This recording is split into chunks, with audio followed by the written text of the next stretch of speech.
Buenas tardes, bienvenidos un martes más a estas conferencias que patrocina el Instituto Gemológico Español. Como siempre, recordamos la conferencia anterior que fue el colgante AVI, por si alguien está interesado en seguirlo en YouTube. No sé si ya se ha colgado, está colgado ya, me dicen. Y los ponentes fueron doña Laura Márquez y don Hernán Ramírez. Era una esmeralda verdaderamente significativa por su tamaño y por su labrado, pues un poco con connotaciones de la zona de Muzo y del monte en Avipí. Ahora pasamos a otro tema importante también, que es la conferencia de hoy titulada ¿Qué es el diseño de joyas?, que nos va a dar Victoria de la Calva.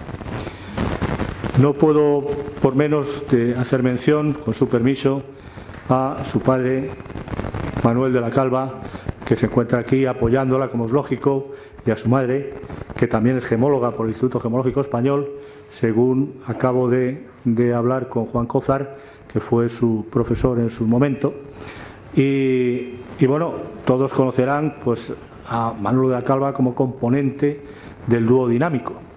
Por eso lo digo como curiosidad y agradeciéndole mucho su estancia aquí hoy acompañando a su hija. Victoria de la Calva es gemóloga por el Instituto Gemológico Español, diseñadora de joyas, propietaria de la marca de joyas Victoria de la Calva, con un currículum que realmente es amplio y por lo tanto, pues para no quitarle tiempo, que es lo que nos interesa, oírla directamente sobre esta materia de diseño, pues lo voy a resumir. En la actualidad, ella sobre 2010 estudió en el IED en Madrid, en el Instituto Europeo de Diseño, fue conferenciante en máster de diseño de joyas, tiene más de 500 referencias con la marca Victoria de la Calva Joyas, 2 joyerías, un archivo de clientes importante. En The Beers Awards también tiene los premios, el Diamond International Award, finalista en el premio, diseño para marcas locales, piezas manufacturadas por Llanes, que les recuerdo que Jesús Llanes es presidente del Instituto Gemológico Español. Diseño para marca internacional, pieza manufacturada por Damiani en Italia.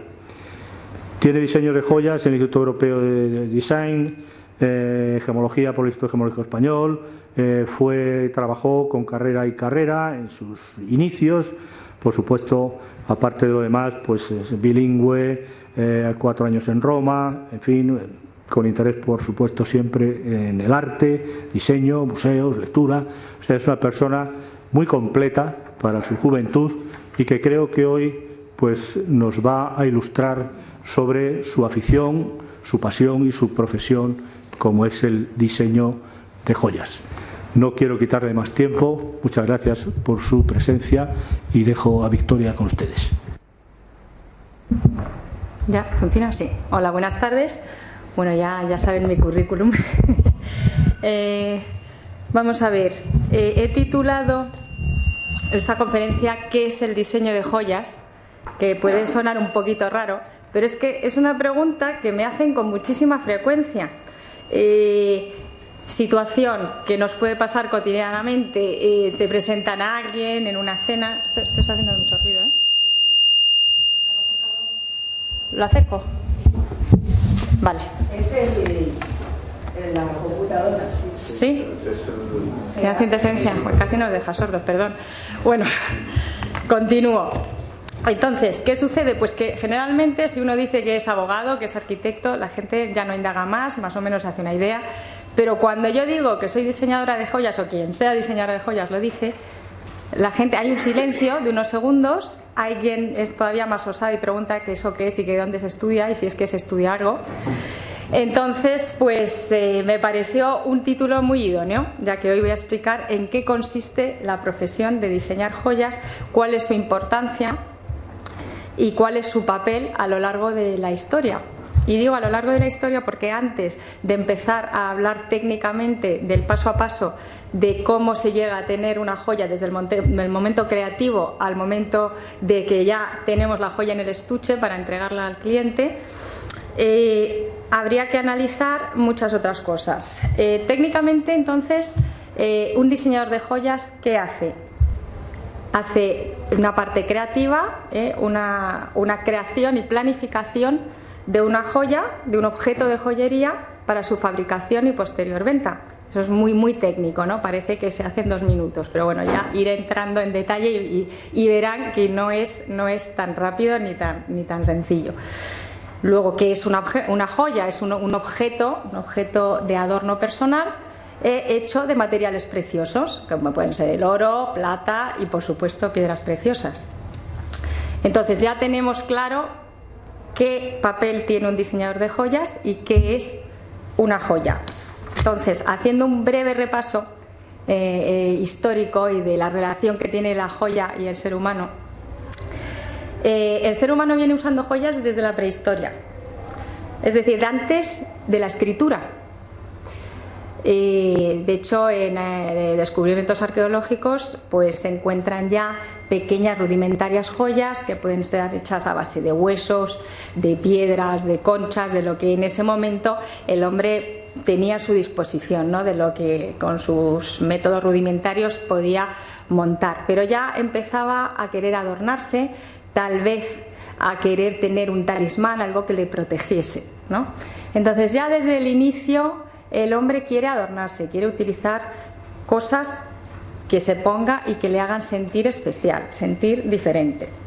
Entonces luego, a través de los siglos, esto cómo va evolucionando. Ya con las primeras civilizaciones propiamente dichas, ya como puede ser el Antiguo Egipto, Grecia, Roma, Mesopotamia, los persas, ya con estas civilizaciones empieza a haber una organización social, empieza a haber religiones organizadas, empieza ya a haber un orden político llevado generalmente por reyes, por faraones, en el caso de Egipto. Y entonces el uso de la joya ya empieza a coger un significado mucho más importante. Es un símbolo en todo orden, o sea, se empiezan a crear joyas que pueden ser símbolos religiosos, que pueden ser talismanes de protección, que pueden ser lo que porta un rey o un faraón y le hace ver importante esa joya que puede llevar el faraón, que no solamente significa que es el rey, es que es Dios y lo tiene que demostrar. Es algo que ves, no importa si sabes o no sabes leer, de hecho. Es un símbolo, es algo que lleva puesto esa persona y que la hace ver más importante, la adorna, ¿vale? Entonces, en ese momento, lógicamente, y de hecho hasta bastante recientemente, no existe la profesión de diseñador como tal. Es el propio orfebre, la propia persona que trabaja la joya, la que diseña cómo va a ser esa pieza. ¿Pero cómo lo hace? Pues la diseña en función de para qué se va a utilizar, de quién se la está encargando, de qué materiales va a utilizar. Y de allí, por ejemplo, en el caso, vuelvo al Antiguo Egipto porque, en mi opinión, el diseño de joyas nace en el Antiguo Egipto. También porque es la civilización que comienza a manejar ya las técnicas para poder trabajar el oro, para poder trabajar las piedras preciosas. Aún no conseguían facetarlas, pero sí las podían cortar y pulir lo suficiente para tener cabujones, para hacer esos broches maravillosos en forma de escarabajo. Y entonces ellos, al tener una religión con una iconografía tan rica, pues crean ya los primeros diseños. De hecho, bueno, primero tenía un momento publicitario y he puesto mi logotipo, pero la primera imagen que he querido enseñar ilustra esto. Estos son unos maravillosos pectorales egipcios. Aquí tenemos en oro, ¿vale? Aquí tenemos estos collares con el símbolo del dios Ra, ¿vale? Que eran los que portaban los faraones. Donde tenemos lapislázuli, carneolas, turquesas. Este otro también son de unas turquesas trabajadas. Probablemente este collar es predecesor de este porque lo veo bastante más sencillo, pero ya tenemos unos primeros diseños, ¿no? De hecho, ellos probablemente sirvieron de inspiración, aparte de trasladar sus sistemas de trabajar, su tecnología, que pasaron a continuación, por ejemplo, a los griegos. Esto es un ejemplo de un collar griego. Aunque ya tiene su estilo definido, también, en mi opinión, algo coge de los egipcios, algo coge porque también utiliza, ¿vale?, estas piezas que cuelgan, estas dos hileras. Entonces tenemos dos ejemplos, uno del diseño donde hay una creación partiendo de cero, donde tú mismo creas un estilo, y otro diseño que, aunque tú también estás desarrollando tu estilo propio, ya empiezas también a tener puntos de partida, puntos de referencia, tanto para el sistema de trabajarlo como por la temática. A continuación, esto es un collar romano, ¿vale? Es maravilloso también. También los romanos, como en muchas otras facetas, se apoyan mucho en los griegos, tanto a nivel de religiones, de la representación de las joyas, de todo. Entonces, este también probablemente tiene muchos puntos de referencia en la joya griega y también en la egipcia. Y después tenemos este collar. Este collar, ¿de qué época será? Pues es de Aristocracy, es del 2015. Entonces, ¿por qué doy este salto casi de ciencia ficción de un siglo tan remoto al día de hoy? Pues porque quiero que vean, mejor dicho, cómo los estilos, el diseño se apoyan muchas veces en lo que ya existe. En mi opinión, quien haya diseñado este collar se ha fijado en las joyas egipcias, porque ha hecho una especie de pectoral. Entonces, en resumidas cuentas, este muy breve repaso, una pincelada, digamos, muy por encima, a lo que significa la joya para el ser humano, la hago para que entiendan la importancia, que no es sencillamente sentarse a tener una idea, sino que la joya ha tenido un propósito desde el principio. Hay que planificarla con cabeza, con cuidado, sabiendo para quién es, de qué material va a estar hecho, sabiendo la importancia que va a tener, lo que va a significar para quien la vaya a llevar.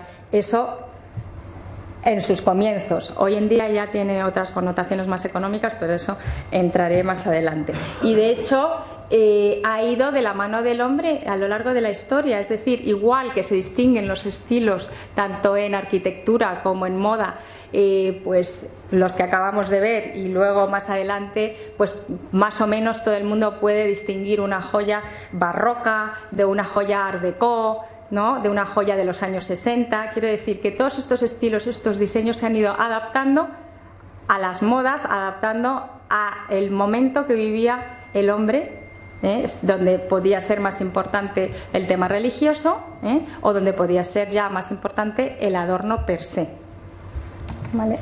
Entonces ahora ya he hecho esta breve introducción, entro en el meollo, en cómo se diseña. Bueno, pues lo primero que necesita el diseñador es tener conocimientos muy profundos de todo el proceso de fabricación.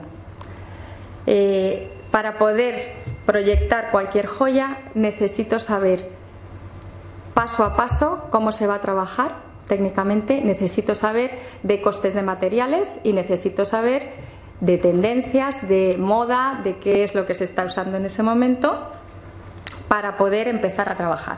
Lo primero que puede suceder es, hay tres escenarios posibles. Puede ser que yo decida hacer una colección de joyas por cuenta propia.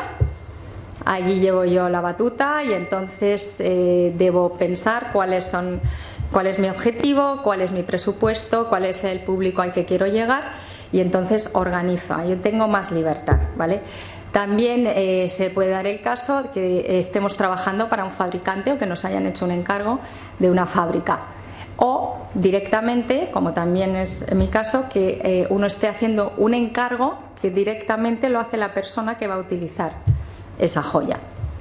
Entonces, en cualquiera de los tres casos, pero sobre todo si es un fabricante, es muy importante coger mucha información primero. Quiero saber, por ejemplo, qué cantidad de joyas se va a hacer, qué producción, va a ser una producción a gran escala o se van a hacer solo unas pocas piezas numeradas, para qué público objetivo es, de qué edades se trata, es para gente muy jovencita, es para señoras ya un poquito más mayores y que lo usan, a lo mejor van a querer joyas más espectaculares. Necesito saber qué presupuesto hay, qué precios, en qué precios nos vamos a tener que mover. Para todo eso, primero, evidentemente, necesito saber los costes. O sea, yo necesito estar al día de qué me va a costar hacer la pieza para poder saber a cuánto la voy a tener que vender, ¿vale? Entonces, una vez que tenemos todos esos datos y que también muchas veces nos pueden decir, oye, quiero este estilo o no, o tengo un lote de piedras, necesito montarla, ¿qué ideas me das? Ya con toda esta información pasamos ya a poder agarrar el lápiz, ¿vale? Entonces, ¿qué hacemos primero antes de agarrar el lápiz? La inspiración famosa, por supuesto, la necesitamos. La parte creativa es una parte importantísima de la profesión, pero es solamente un porcentaje y no podemos esperar a que llegue. Tenemos que tener un sistema de trabajo para que en cualquier momento, cuando tengamos que ponernos y cuando tengamos una fecha límite donde hay que entregar un trabajo, porque hay que empezar a fabricar, porque hay que tener listas unas piezas, por ejemplo, de cara a la Navidad, podamos sentarnos y sacar un número de diseños que se puedan fabricar, ¿vale? Entonces, ya una vez que hemos recopilado nuestra información, ¿qué hacemos? Decidimos un punto de partida, algo que nos sirva de inspiración para encontrar una forma que nos llame la atención, una serie de colores, ¿vale? En este caso, pues podemos elegir la pintura. Aquí yo podría elegir fijarme en las esferas, podría, en lugar de en las esferas, ver más bien la combinación de colores, la idea de piezas en suspensión. O sea, uno puede fijarse más en las cosas evidentes o desde un punto de vista más conceptual, ¿vale? Después, otra opción, la arquitectura. La arquitectura da mucho de sí. Para mí es una maravilla porque, por ejemplo, aquí tienes el Guggenheim de Bilbao. Pues aquí igual podemos directamente hacer una pieza que recuerde mucho a esta forma, pero luego podemos, en cambio, fijarnos en otros detalles, pues en hacer una pieza exclusivamente en metal, sin utilizar piedras, aunque es mejor usar piedras, ¿vale? O sencillamente decidir hacer piezas en varias alturas, con superposiciones y con diferentes volúmenes. No hay que irse a cosas tan importantes. Podemos coger como punto de partida algo tan sencillo como la hélice de un barco. Esto es un muestrario de hélices de barco, ¿vale? Entonces, aquí que hemos visto que tenemos primero la información y después un punto de partida para recopilar formas que nos gusten, que nos llamen la atención y que nosotros, digamos, mezclemos el concepto que queremos trasladar al papel con esas formas que nos han llamado la atención. Aquí ya voy a meter algo mío y es, por ejemplo, aquí veis, esta es una escultura que vi en un viaje a Londres, en el Victoria and Albert Museum, y de ahí nació este brazalete. Esto es tal cual, o sea, yo de repente me vi delante de esta escultura, que es muy grande, es bastante impresionante, y pensé en un brazalete. Dije, esto yo lo redimensiono, le doy curva y es un brazalete, ¿vale? A continuación, cuando ya tenemos nuestro punto de inspiración y hemos decidido qué formas nos llaman la atención, hay que empezar a bocetar. La parte del boceto es de las más importantes. Ahora se diseña con la ayuda de 3D y el 3D es una herramienta fantástica, pero afortunadamente no me voy a quedar sin trabajo porque el ordenador no piensa, ¿eh? El ordenador necesita que yo le dé los datos. Así que lo primero que necesito es desarrollar la idea, trasladar la idea al papel.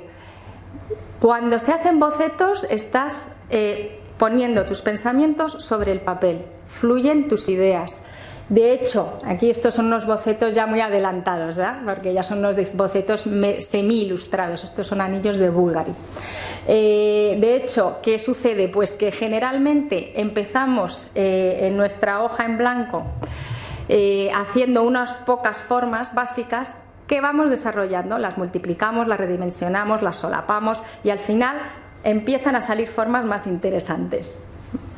Entonces, una vez que ya tenemos unos bocetos en condiciones, que ya estamos satisfechos, que ya vamos viendo ahí nuestros anillos, nuestros colgantes, etcétera, en esta fase, si es un encargo de un tercero, es cuando hay que consultar. Miras los bocetos con esa persona y se decide cuáles son los que merece la pena llevar más adelante, empezar a hacer ya dibujos más serios donde las dimensiones sean más exactas y a partir de los cuales empecemos ya con dibujos técnicos. ¿Vale?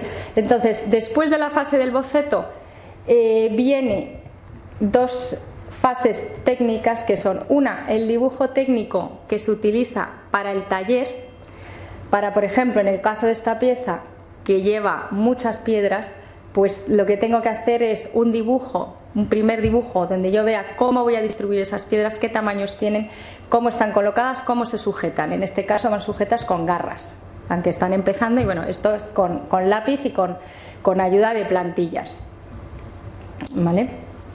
Aquí ya tenemos un dibujo técnico un poco más elaborado porque le han dado color. Esto hay veces quien elige hacerlo si, por ejemplo, tiene que ir enseñando los diversos pasos a la persona que lo ha encargado para que se entienda un poco mejor. Aquí ha hecho, por ejemplo, un detalle, ¿vale? En perspectiva de esta parte de aquí, para que se entienda la altura que tiene, que hay una galería y que las piedras estarán pues por aquí arriba.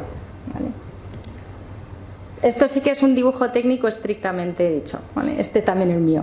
Entonces, ¿qué tengo aquí? Yo tengo que enseñar las tres vistas del objeto, tengo que dar las medidas desde todos los puntos de vista, los espesores, si hay agujeros, dónde están, para qué sirven, ¿vale? Este dibujo es el precursor, el que me ayudará después a hacer mi perspectiva. Por ejemplo, mi dibujo en perspectiva está compuesto de todas estas partes de una pieza.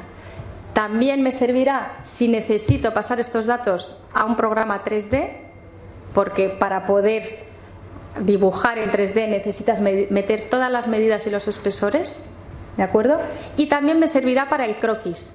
El croquis es el dibujo técnico, después os voy a enseñar otro dibujo más, en donde se especifican todos los detalles de la pieza y que es el que se pasa a un taller. O sea, el croquis tiene que estar hecho de manera que si yo no estoy y se lo dan al taller, no me necesiten, que sean capaces de traducirlo.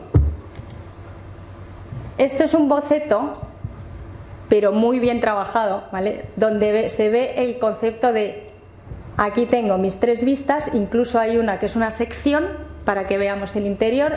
Ese anillo por dentro está vaciado, tiene un forro y aquí se ven estos piquitos, son las culatas de los diamantes, para que cuando tú le pases esto a la persona del taller le estás dando mucha información, le estás diciendo que tiene una forma de media caña, le estás diciendo que aquí tiene mayor altura que aquí abajo, le estás diciendo que el pavé o cuajado de diamantes comienza más o menos a mitad del anillo y que las piedras están engastadas, contrapeadas, que significa que entre esta y esta se pone esta para que haya el mínimo metal posible y se vea verdaderamente un cuajado muy tupido que da mucho más brillo y queda espectacular. Y después también podemos ver cómo se traducen estas tres vistas en la perspectiva. Aquí se ha hecho en boceto, pero bueno, esto luego si necesitamos hacerlo con mucha precisión, pues ayudados de plantillas lo hacemos ya, porque aquí está hecho. Hay alguien que dibuja muy bien, este fue un profesor mío cuando estudié yo, que también diseñaba para Bulgari, o sea que algo sabía, y él hacía este tipo de bocetos, se los trabajaba muchísimo. Aquí explico ya para que se vea con gran claridad cualquier objeto metido dentro de un cubo, pues las tres vistas son la superior, el alzado o parte frontal y luego el lateral izquierdo y derecho. Si es una pieza simétrica basta con enseñar un lateral, si no hay que enseñar ambos. Esto lo digo rápido y breve, pero es que es una realidad que también un diseñador de joyas se la encuentra a diario. Cuando quiero hacer un dibujo en perspectiva, si lo hago, si es a mano alzada no pasa nada, pero si lo tengo que hacer con las medidas, etcétera, elegiré entre 3 diferentes sistemas de perspectiva, la perspectiva caballera, la isométrica y más adelante veréis la militar. La caballera tiene las medidas reales en la vista frontal. Eso la elegimos en función de qué pieza vamos a enseñar. Si yo voy a enseñar un colgante o un pendiente que solamente, digamos, tiene la cara ornamentada, es la que se ve por un lado, que no va, ¿no?, todo alrededor el motivo, pues entonces esta me va a ir fenomenal y es muy sencilla de hacer. La isométrica es un poco más puñetera, pero tiene una gran ventaja, y es que como todas las vistas, aunque están deformadas, se ven por igual, nos permite ver gran parte del objeto y es perfecta para enseñar, por ejemplo, anillos. Y luego, como decía, la militar lo que nos hace es ver la parte cenital, visto desde arriba. Pues, por ejemplo, para enseñar un collar nos puede funcionar bastante bien. Vale, este era un ejemplo de un croquis que comentaba antes. En el croquis, aparte de las 3 vistas, porque es imprescindible dar las medidas y los espesores desde los 3 puntos de vista de cualquier objeto, ya empezamos a tener dibujos acotados donde explicamos cómo está construida esa pieza. En este caso es un brazalete, está hecho de eslabones, todos son iguales y se repiten y están ensamblados, unidos entre sí, por medio de un sistema de bisagra que lleva un pernio. Entonces, debo enseñarle a la persona que lo debe hacer con sus manos la vista lateral, porque ve perfectamente cómo van unidos, ve que son todos iguales, y luego un detalle. En el detalle cojo un solo eslabón, lo enseño desde la parte superior. Aquí estas líneas que son discontinuas es porque es una pieza que no se ve desde arriba, que estaría por debajo, y luego la vista lateral es muy importante porque vemos en qué punto van a ir ensambladas las piezas, por dónde van a pasar los pernios. Aquí hay un detalle del pernio y aquí se ven las 2 piezas justo en el momento en que van a ser ensambladas para que vea el señor del taller cómo lo tiene que hacer. En el cajetín se ponen todos los datos. Si tú trabajas especialmente para una empresa grande o para una firma importante donde habrá más de un diseñador y donde hay que llevar todo muy organizado, se guardan los archivos y tiene que constar todos los detalles, pues pones la fecha, pones el nombre de la persona que la ha diseñado, el nombre de la pieza si la tiene o si pertenece a una línea de joyas en concreto, la escala a la que se han hecho los dibujos, y aquí y también aquí que hay algunos ¿ves? Aquí hay unos cuantos A, B, C, todo esto indica explicaciones de cómo estas cosas se van ensamblando, pero aquí pues lo que explicamos es los materiales que se han de utilizar, qué sistema de fabricación, si hay más de un sistema, puede ir en varias etapas, hay piezas que a lo mejor hay una etapa donde hay una parte que se hace por fundición, otras partes pueden ser hechas a máquina y luego hay que soldarlas. Todo eso hay que explicarlo aquí. ¿Qué sistema de cierre en el caso de una pulsera, por ejemplo? Bien, entonces volvemos al dibujo. Si aparte del dibujo técnico quiero hacer un dibujo, una ilustración de joyería, ya sea porque, por ejemplo, sea para una casa importante tipo Chopard, Cartier, que guarda sus archivos y quiere tener unos dibujos ilustrados hasta el final, o porque se le vaya a enseñar a un cliente, pues se hace una base que también es técnica a lápiz, ayudado de plantillas. Aquí están haciendo un collar. Aquí vemos parte dibujo técnico y parte un dibujo a medio ilustrar. En el caso de collares donde se repite el mismo motivo, pues no es necesario repetir también toda la ilustración, basta hacer una sección. Y esto ya son ilustraciones donde también se han querido enseñar las 3 vistas, tal vez pues porque querrían dar más detalle. Esto Van Cleef. Pues mira, Van Cleef, en lugar de hacerte la perspectiva ya, lo que hace es que las 3 vistas las hace ilustradas al 100%. Ahora hablaré de las técnicas de ilustración. No sé cómo voy de tiempo. Bien. Bueno, también las ilustraciones se pueden hacer sencillamente a lápiz. Esto es muy frecuente, esto lo hago yo mucho, por ejemplo, con clientes cuando me hacen un encargo ya el cliente final, porque no es necesario que me ponga a poner color, a ilustrarlo, basta que yo le haga una perspectiva donde se vea bien como es el modelo. Este está hecho solamente a lápiz y con sombreados. Y esta es una perspectiva isométrica. Allí otro que lo pone todo, pone las tres caras, la perspectiva y todas ilustradas. Aquí hay técnicas mixtas de ilustración. Ahora con el 3D pues nos libran, entre comillas, de tener que hacer la parte de la ilustración porque se renderiza y sale, que es maravilloso. Ahora mostraré algunas imágenes, pero bueno, me da un poco de pena porque hasta hace nada todo se hacía así y tiene también una parte artesanal que me da pena perderla. Aquí esta persona ya está ilustrando con lápiz.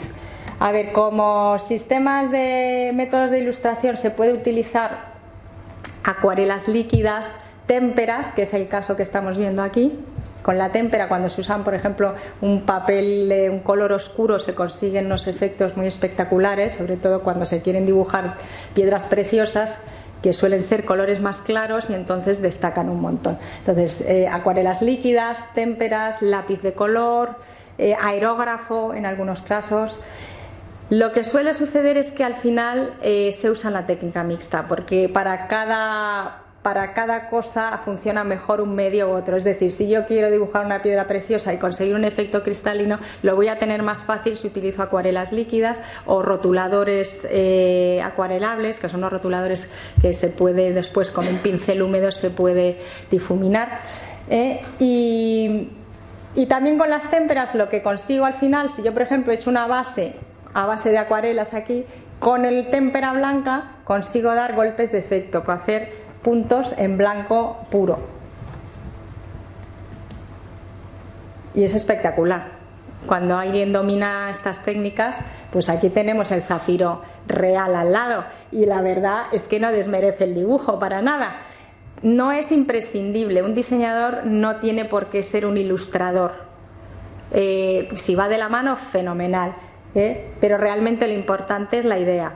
Lo que sí es verdad es que tiene que dominar el dibujo técnico, tiene que poder explicar muy bien cómo se construye esa pieza y en realidad conseguir hacer dibujos, no sé si ya llegando a un nivel tan fuerte, pero no muy lejano, ¿no? Sin desmerecer demasiado, se puede a base de técnica. Este es uno mío, de hecho, de hace mucho tiempo. Aquí hay técnica mixta. La base del color está hecha con aerógrafo y después se ha trabajado con lápiz de color y con témperas. Aquí hay una ilustración ya espectacular de piedras preciosas. Esto está hecho con acuarelas líquidas. La base es lápiz, claro, pero después el color se ha dado con acuarelas. Y aquí esta imagen me sirve para la siguiente transición. Esta pieza la tenemos aquí en tres representaciones: en dibujo hecho a lápiz, el dibujo tal como se ve en el ordenador, en el programa 3D, y este es un renderizado del 3D. Esto no es un dibujo hecho a mano, pero es espectacular, parece una fotografía. Entonces los programas que tenemos para el diseño de joyería en 3D son el Rhinoceros y el Matrix.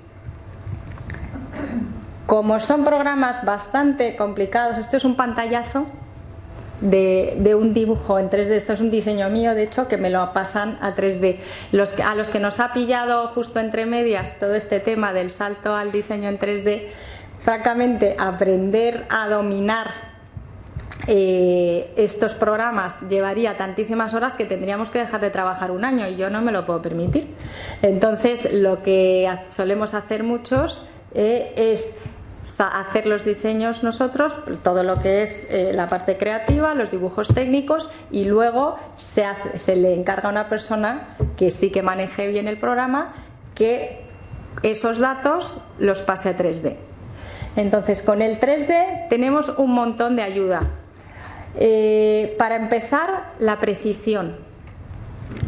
Antiguamente, y no tan antiguamente, hasta hace 8 años o 10, cuando se terminaba el diseño y había que pasar ya a ejecutarlo, si no se hacía a mano, si se iba a fundir o si se va a fundir, lo primero que hay que hacer es un prototipo, y que hasta hace nada eran modelos en cera hechos a mano por modelistas. Entonces, ¿qué sucede? Por muy bien que lo haga un modelista, pues es un hombre y entonces no puede, por ejemplo, conseguir que el espesor sea igual, exactamente igual en toda la pieza. La precisión tiene un límite cuando se hace a mano. Con el 3D se acaba este problema, porque cuando yo al ordenador le doy unos espesores, esos espesores están en toda la pieza. Si yo le digo que las piedras tienen que ir aquí, que las tiene que repartir de una manera asimétrica, lo hace perfectamente. Y entonces cuando me sale el prototipo, sale todo exacto. Yo sé cuánto va a pesar, qué espesor va a tener, dónde va a estar cada piedra. Me vienen incluso preengastadas las piedras, es decir, me saca ya las patitas, las garras, el sistema. Yo puedo un poco jugar, porque la ventaja también es que yo a lo mejor inicialmente he decidido montar las piedras de una determinada manera y cuando ya me meto en faena veo que posiblemente queda mejor de otra. En el 3D voy cambiando eso sobre la marcha. Puedo cambiarlas de sitio, redimensionar y, en fin, digamos que pulir un poquito más ese diseño. Aquí se ven las tres vistas famosas de las que hablaba, que son la información que yo le tengo que dar al programa. Y aquí está ya en 3 dimensiones. Esa es otra que nos permite girar esa perspectiva y ver desde todos los puntos la pieza ya en 3 dimensiones, antes de que nos hayamos gastado nada en producirla. Entonces, una vez que tenemos ya el diseño en 3D, este programa funciona. Hay una prototipadora, lo que ahora llaman impresoras 3D, que son prototipadoras y básicamente lo que hacen es producir en resina, y últimamente ya han salido unas que lo hacen incluso directamente en cera, en la misma cera que antes se trabajaba a mano, el diseño que nosotros hemos sacado en 3D. Y esto es fantástico porque, primero, como he dicho, por la precisión; segundo, no nos obliga a tener que hacer por obligación moldes. Cuando a uno le hacen un encargo y solo va a hacer una pieza o 5, cuando son tan pocas, a veces no compensa tener que sacar un caucho, sobre todo si a lo mejor va a haber variaciones a lo mejor de una a otra. Esto nos permite tener ese archivo guardado y cada vez que lo queramos hacer sacamos nuestra resina. Si queremos hacerle algún cambio de medida, de ponerle una piedra diferente, de redimensionarlo porque el cliente le gusta la forma pero le parece demasiado exagerada, pues cambiamos en el diseño 3D y volvemos a prototipar. Y directamente esas resinas se llevan a fundición exactamente igual que las ceras tradicionales.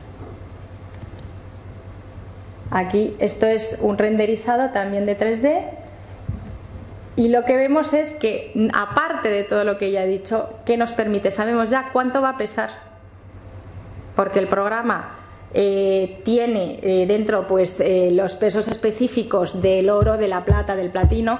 Como le indicamos cuál es el material del que va a estar hecha esa pieza, ya por sus dimensiones hace el cálculo y nos dice: esto va a pasar 18 gramos.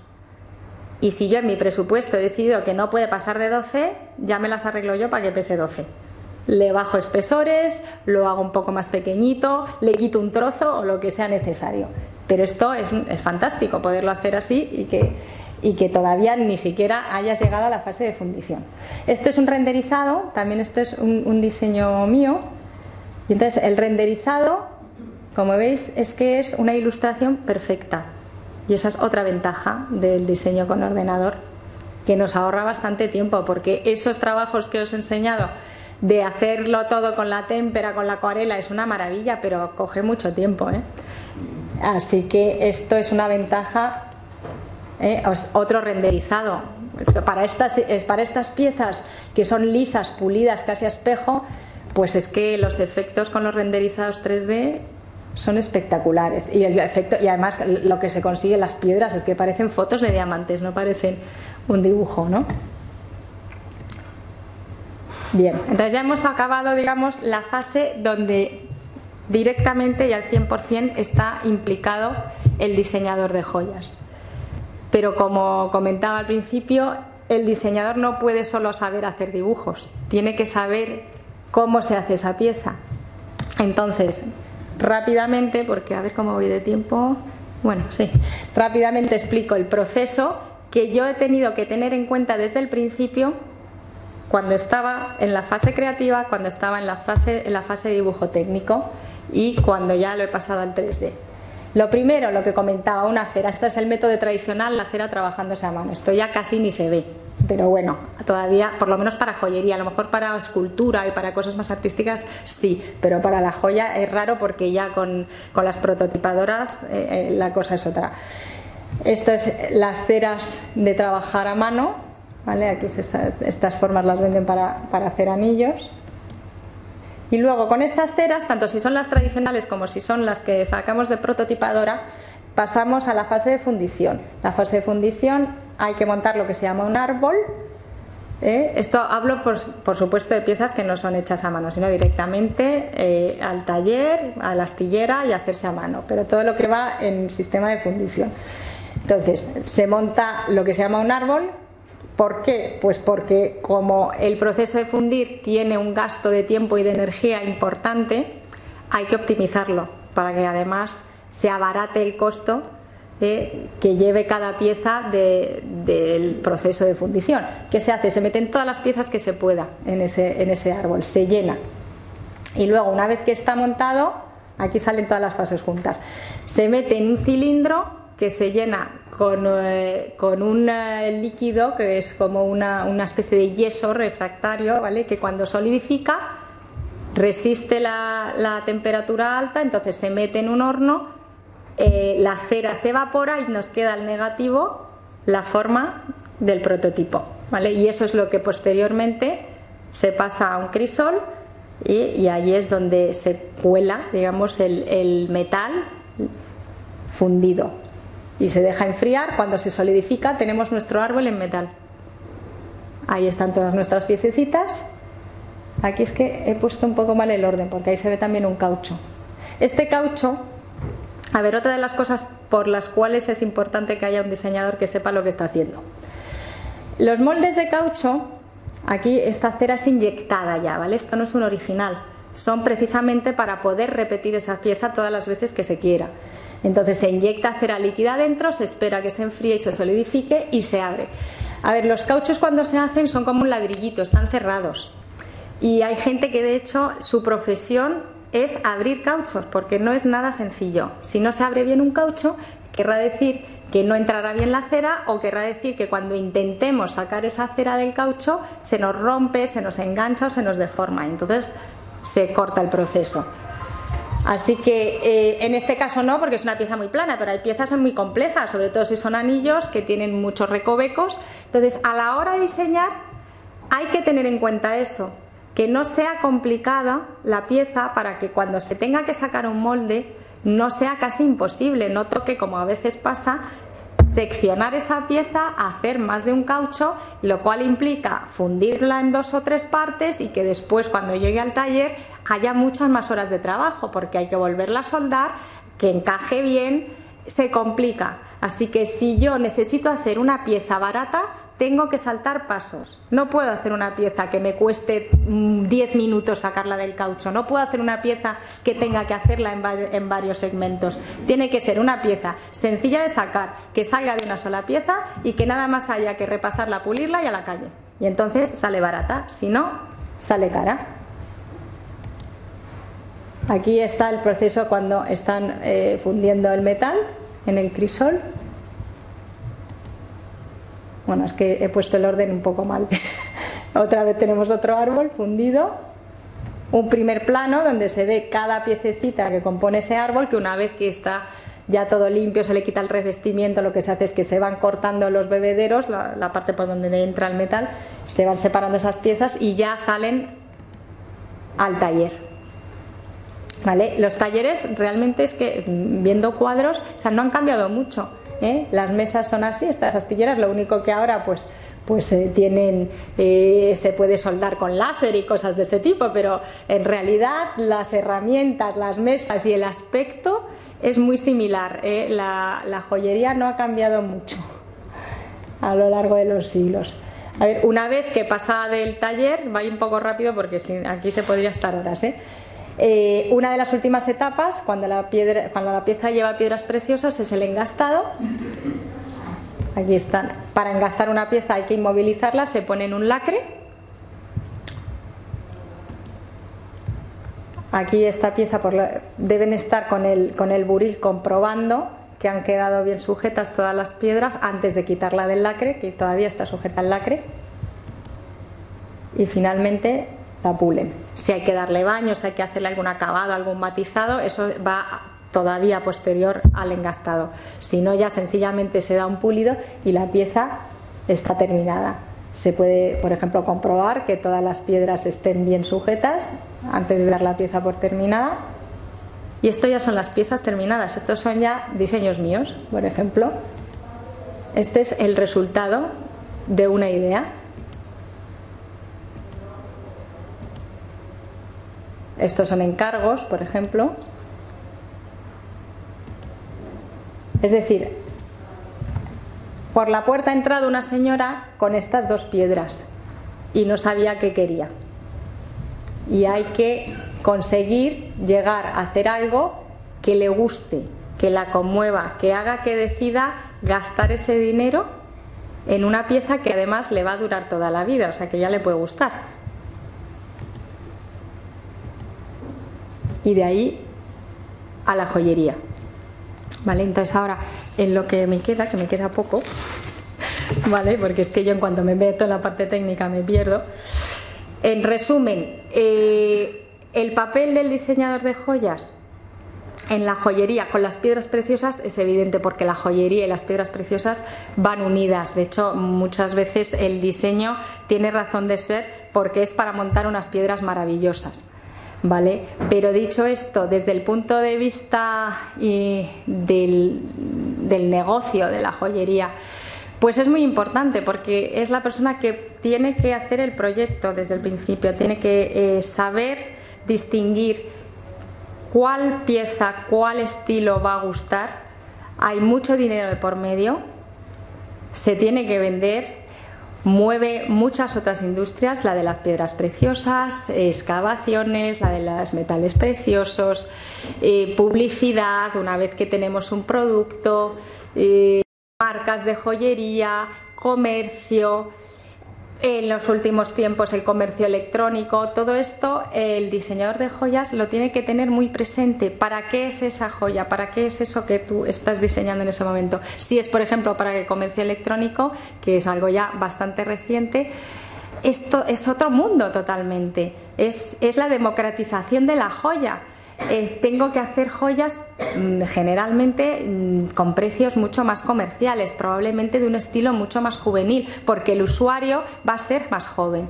La persona que hoy en día compra por internet habitualmente, pues generalmente está entre los 20 y los 50 y pico de años. Por supuesto hay de todo, pero digamos estadísticamente la mayor cantidad está allí. Entonces tengo que saber a esa gente qué es lo que le gusta ahora, qué está de moda, cuánto se puede gastar, qué aspecto tiene que tener una joya para que dé ese paso.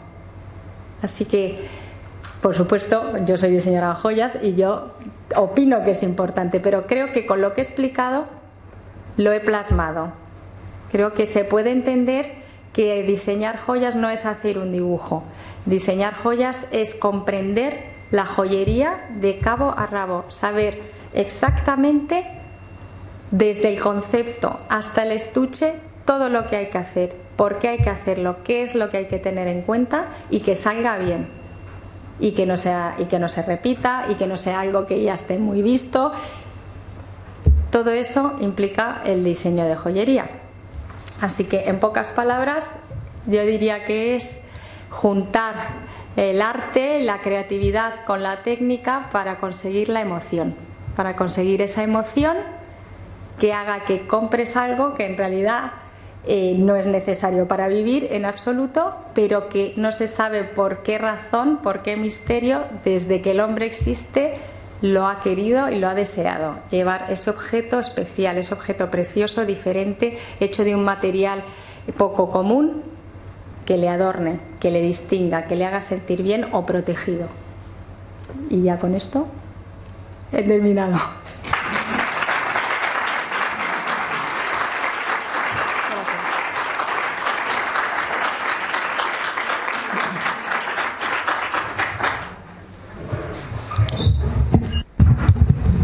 Muchas gracias, Victoria, por esta clase, podemos decir magistral, que nos has dado sobre el diseño, sobre todas las fases del diseño de la joyería, que nos ayuda a comprender que comprar una joya es algo más que un capricho, sino que hay un trabajo detrás de ello, hay un criterio del diseñador, hay un gusto por la elección, en fin, hay muchas cosas que incrementan realmente su valor, no solamente económico, sino su labor añadido, ¿no?, de valor añadido. Así que enhorabuena por esta conferencia, espero que no sea la última que nos des aquí, que vayamos ampliando en este tema que a todos los jóvenes diseñadores y no tan jóvenes pues les viene bien, evidentemente, conocer todo lo que se trata de las nuevas tecnologías en el diseño y sobre todo en el caso tuyo, que están apoyadas por el conocimiento inicial del dibujo a mano, de la creación directa en contacto de lápiz y papel, y ahora pues el ordenador viene a ayudar, pero realmente lo otro es un contacto más directo con el diseño, con la creación. Y vamos a pasar a alguna pregunta. Si alguien quiere preguntar algo, es el momento. Sí, Enrique. ¿Dónde podemos comprar tu diseño? Muchas gracias. Pues hay dos opciones, o en mi tienda online, y ahí los precios es un tipo de joya que está hecha, pues como explicaba ahora, es profeso para la venta online, es una joya en plata chapada, también lleva piedras preciosas, pero quiero decir que los precios son más comerciales, entonces ahí la media pueden ser 100, 150 euros, está al alcance de la mayoría, ¿no? O si no, pueden pedirme una joya especial en oro por encargo en mi showroom con cita previa.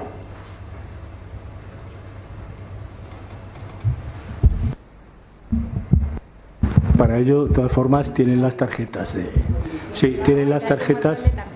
Sí, allí tienen la tarjeta. Todos los que estén interesados, pues a la salida pueden recoger la tarjeta de Vicky con la dirección y con ¿Otra vez?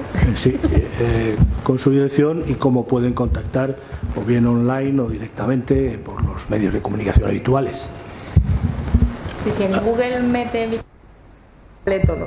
Sale la dirección web, sale también la página Facebook, o sea que estoy completamente localizado.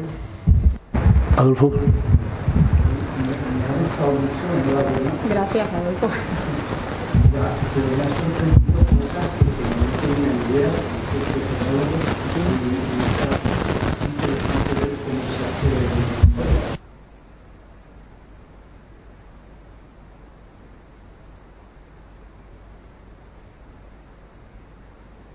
Luego, que haya una profesión para abrir cauchos, curiosísimo, ¿no? De hecho, es que hace poco, como es un gremio pequeñito en el sentido de que si no nos conocemos directamente de oídas, nos conocemos todos, tenemos que ser buenos, porque si no...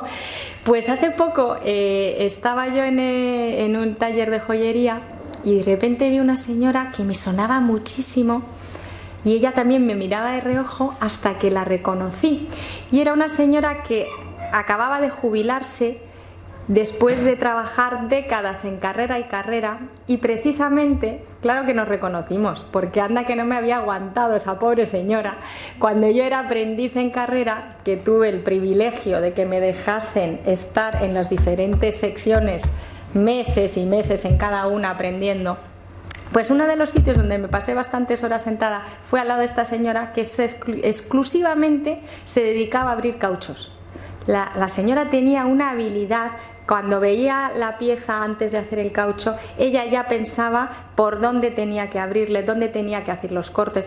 De hecho, hay algunos cauchos que suelen ser anillos, que suelen ser los que dan algo más de problema para poderse abrir y para poder sacar la cera sin romperla o sin deformarla, que yo les llamo que tienen hijito, porque abres las dos mitades, pero dentro hay lo que parece como no sé, pues una especie de saquito, y es porque la persona encargada de cortarlo, cuando ve que esa pieza es tan delicada y tan fácil que se parta solo en el momento de abrir, lo que hace es que corta primero ese saquito donde todavía está dentro de la pieza, se saca eso y ese a su vez tiene un corte en el centro que se abre como una flor. Bueno, es que es un arte. Es un arte, entonces no puede llegar, o sea, a lo mejor el señor que saca de fuego los cilindros de la fundición es incapaz de hacer eso. El hacer joyas es algo muy especializado. Cada paso lo hace una persona que pasa media vida haciendo lo mismo y que lo hace perfecto, claro.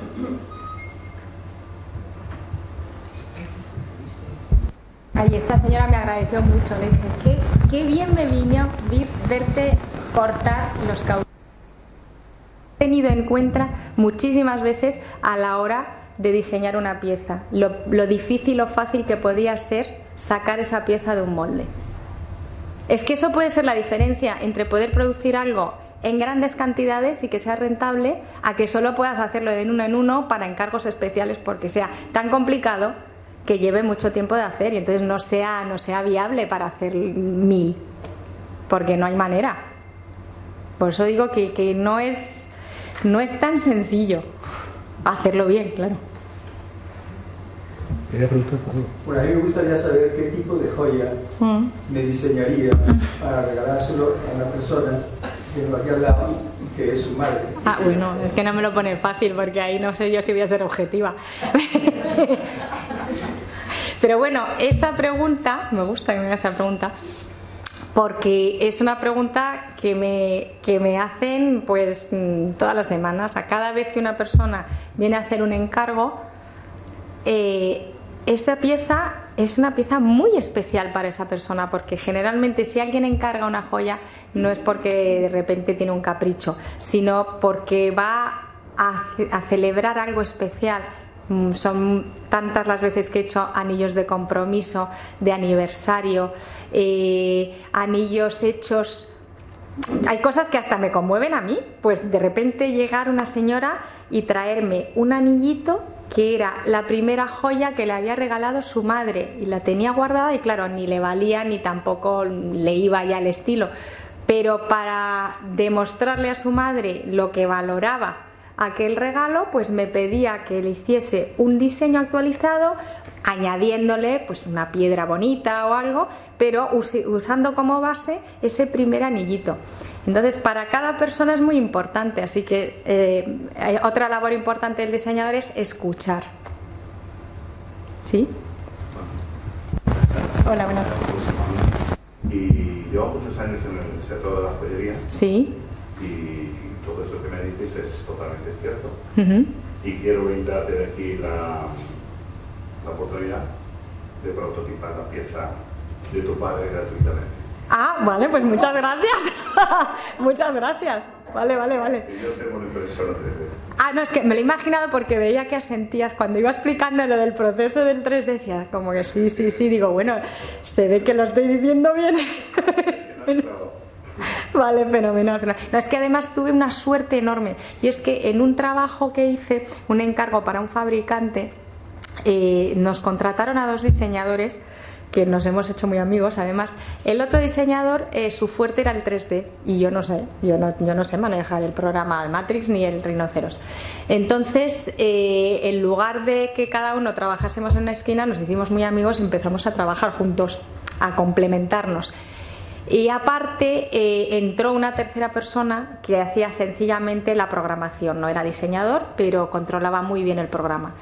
Y para pasar todos mis diseños a 3D, pues pasé 3 meses, de los cuales 2 eran julio y agosto, que los sufrí, me quedé sin vacaciones, pero pasé 3 meses sentados literalmente, 2 sillas pegadas, una gran pantalla de ordenador, y yo le iba dando todos los datos y el ti iba haciéndolo todo, no, esto cámbialo, esto súbelo. Entonces pude ver cómo lo hace, es decir, no sé si os acordáis, una de las imágenes que he enseñado era un renderizado de un anillo que tenía una textura como serpiente pitón y se ve el relieve y todo. Bueno, pues eso es increíble cómo se hizo. Yo llevé un trozo de pitón que tenía en casa, este chico lo escaneó, con esa imagen empezó a trabajar. ¿Qué hizo?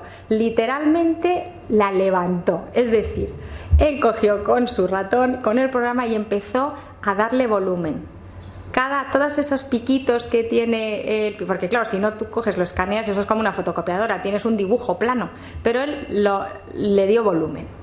Y entonces cogió ese trozo de textura de piel de pitón y con una línea de joyería que yo había diseñado, primero hacía la forma y después cogía como si fuera un trapito virtualmente, lógico, ese trozo que tenía de pitón tridimensionalizado y envolvía como si fuera un papel de regalo o una tela con la que forras algo. Y esto no es ninguna tontería, porque en el momento que tú estás diseñando, si decides hacer una línea de joyas que lleva texturas, que eso está muy de moda ahora, texturas de cocodrilo, de pitón, de lo que sea, pues tienes que saber cómo tiene que hacerlo luego el señor del 3D. O sea, no le puedes pedir una cosa que no se puede hacer, o como poco le tienes que dar una pista, porque a lo mejor él no lo sabe, porque es tan infinito, las posibilidades son tantas, que a veces pues él, si eso no lo ha tenido que hacer antes, no sabe por dónde agarrar aquello, ¿no? El caso es que este chico es virtuoso de esto y se le da de maravilla, entonces siempre buscaba una manera de cómo poder trasladar al 3D las diferentes cosas, ¿no? Y con eso aprendí. Entonces, claro, a la hora de dibujarlo también, gracias a lo que me enseñó ese chico, puedo tener en cuenta todos esos datos, cómo él va a tener que construir en el 3D eso, cómo después la prototipadora de repente, depende del tipo, porque, bueno, que te voy a explicar a ti, pero bueno, hay unas más rudimentarias que van como esculpiendo, pero que están más limitadas para el detalle, para cosas un poco tipo como filigrana, pero luego las que se van como construyendo. Exacta, esas que son la pera, que se puede hacer lo que uno quiera, pues también hay que tener en cuenta cómo es esta forma, cómo lo va a hacer, cuánto tiempo va a tardar, cuanto más tiempo tarde, más caro va a ser mi prototipo. Sí, hay mucho detrás. Bueno, yo también quería, en fin, como gemólogo, más que como diseñador, que no lo soy, preguntarte cuáles son realmente las piedras que más se utilizan, que más te gusta a ti utilizar o que más te piden realmente para montar en diseño moderno. Pues va en función de para qué sea la joya. Si es una joya importante, la gente sigue queriendo diamantes, especialmente si son anillos de compromiso o para celebrar un aniversario, se sigue queriendo el diamante. Para ya una joya más moda, el color, las formas, aparte esa es otra, que la tecnología ha ayudado un montón. Ahora las formas en que se tallan las piedras es que son infinitas, es una maravilla, te pones a ver catálogos o te pones a ver por internet y es increíble todas las formas que hay. Entonces eso tiene mucho éxito. Y luego, pues como las piedras preciosas, pues como pueden ser los cuarzos, o bueno, las turmalinas son más caras, pero los cuarzos en general, que hay mucha gama de color, se pueden barajar tamaños importantes y con tallas muy especiales, muy diferentes, sin irnos demasiado de precio, pues tienen mucho éxito. Y aparte que también se combinan con cuajados de diamantes fenomenal, como marcas muy importantes los llevan haciendo ya años. La gente ya no tiene tanto pudor de a lo mejor juntar una piedra que no tiene demasiado valor y que está puesta como piedra central, acompañarla de un cuajado importante de diamantes de mucho valor.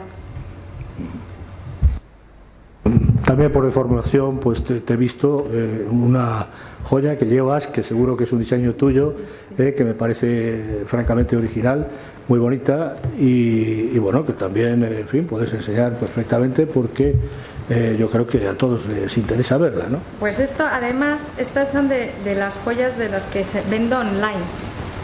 Es en plata chapada en oro rosa y tiene además dos curiosidades. Una, el topacio azul sí es natural, pero esta es un cuarzo ahumado hidrotermal.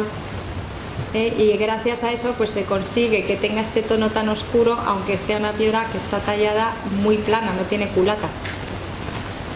Y de hecho pues lo que hacen es que lo tallan como haciendo una cuadrícula, un dibujito que uno con este tipo de piedra hidrotermal. En otras, por ejemplo en citrino hidrotermal, que da un tono muy bonito, un amarillo muy fuerte, pues hice por ejemplo unos modelos de anillos que, como estas piedras parecían lupas porque eran planitas, pues tenían un dibujo, un calado todo alrededor, y entonces a través de la piedra ves el calado y encima pues al hacer el efecto lupa un poquito más grande, y pues era una cosa así un poquito diferente, ¿no? Un poquito especial. Pues verdaderamente es muy, muy original, muy bonita, y en fin, espero que si alguno quiere pues se la puedas mostrar y bueno, hacerse una idea de un pedido futuro. Bueno, antes de despedirte, darte por supuesto nuevamente la enhorabuena, esperar que estés en otra ocasión con nosotros, también agradecer la presencia de tus padres, que ha sido un placer para nosotros recordar otros tiempos en los que también, en fin, nos dedicábamos a otras cosas.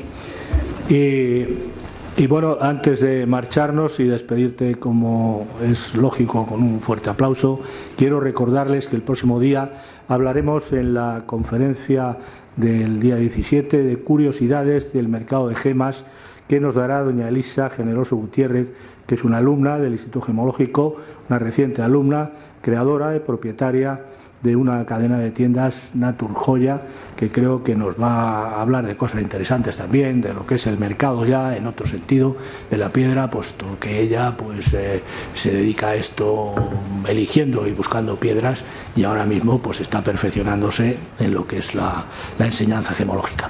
Pues muchas gracias a todos por su asistencia y te despedimos con un aplauso que te lo mereces realmente.